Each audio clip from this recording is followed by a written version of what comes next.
ఈరోజు CPM CPI సంయుక్తంగా రాష్ట్ర సదస్సును ఏర్పాటు చేయటం వారికి విఎస్ఆర్ గారికి, రామకృష్ణ గారికి, జాతీయ నాయకులు నారాయణ గారికి, జేడి లక్ష్మీనారాయణ గారికి, కాంగ్రెస్ పార్టీ మిగతా పార్టీలన్నీ కూడా ధన్యవాదాలు తెలుపుతా ఉన్నాను సార్.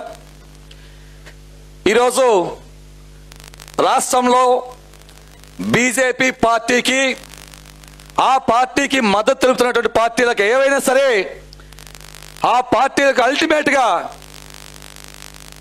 మరో పార్టీలు అన్నీ కలిసి ఉమ్మడి తాటిపైకి రావడానికి మీరు చేస్తున్న ప్రయత్నం మంచి ప్రయత్నం చెప్తూ, మరి 2017లో 17-18 పార్టీలు కలిసి ప్రత్యేక హోదా కోసం ఆ రోజు గుంటూరులో ముస్లిం కాలేజీలో అఖిలేష్ యాదవ్ గారు, రాష్ట్ర జాతీయ నాయకులు, సమాజ్వాదీ పార్టీ నాయకులు వచ్చేసి ఆంధ్ర రాష్ట్రానికి జరుగుతున్న అన్యాయం పైన గొంతెత్తి మాట్లాడటం మీ అందరూ తెలిసిన విషయమే.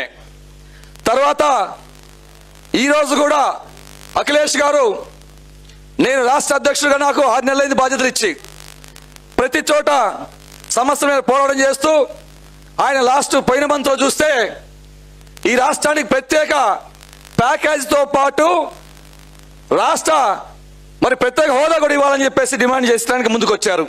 ఇండియా కూటమిలో భాగస్వామ్యంగా ఉండి ఇది ఒక అంశం అయితే, మరి సోదరులు, మిత్రులు, మిత్రపక్ష పార్టీలన్నీ కూడా, నేను ఎస్ఎఫ్ఐ స్టూడెంట్గా ఉద్యమ నాయకుడిగా వచ్చి నేను కాంగ్రెస్ పార్టీలో జెడ్పీటీసీగా గ్రామ స్థాయి నుంచి వచ్చి 2019లో కూడా పద్మశ్రీ గారి అంతా కూడా కలిసి కాంగ్రెస్ పార్టీలో ఎమ్మెల్యేగా కంటెస్ట్ చేశాం.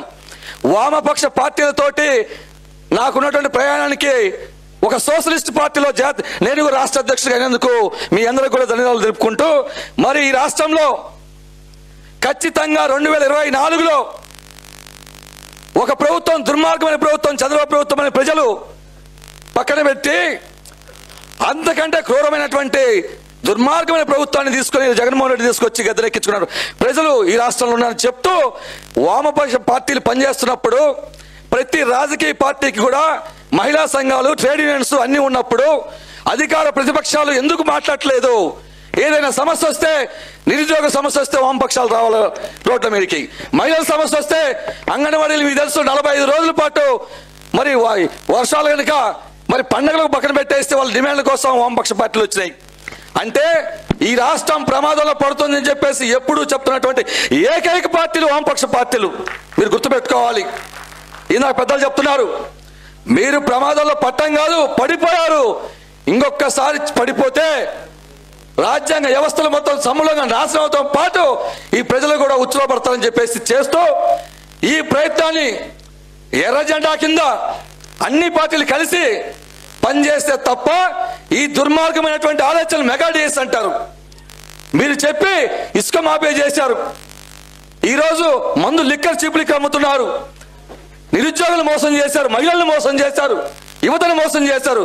కాబట్టి మతతత్వాన్ని రెచ్చగొట్టి, ప్రజలను రెచ్చగొట్టి ఆ పార్టీ తొత్తులు పలుకుతున్నటువంటి ఏపీలో ఉండి ఏ పార్టీ అయినా సరే, నేను ఒక్క మాట మాట్లాడి ముగిస్తే మీరు ఇచ్చిన టయాన్ని కూడా, నేను వామపక్ష భావాలతో తిరిగి వచ్చినాను కాబట్టి ఒక ఆయన చెగు మీద బొమ్మ వేసుకుంటే నేను పై 2 బట్టలు తీసి నేను కూడా నిజంగా ఉద్యమకారుడేమో అనుకున్నాను.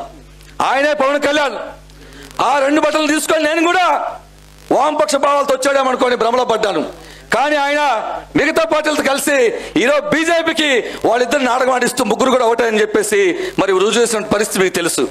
కాబట్టి మిత్రులారా, సమాజ్వాదీ పార్టీ తరఫున మీరు ఏ నిర్ణయం తీసుకున్నా ఖచ్చితంగా మీ వెంట నడుస్తామని చెప్పి తెలియజేస్తూ ఈ అవకాశం ఇచ్చేటువంటి పెద్దలందరూ కూడా ధన్యవాదాలు ముగిస్తున్నాను. Thank you sir. వెంకటేశ్వర్లకి ధన్యవాదాలు.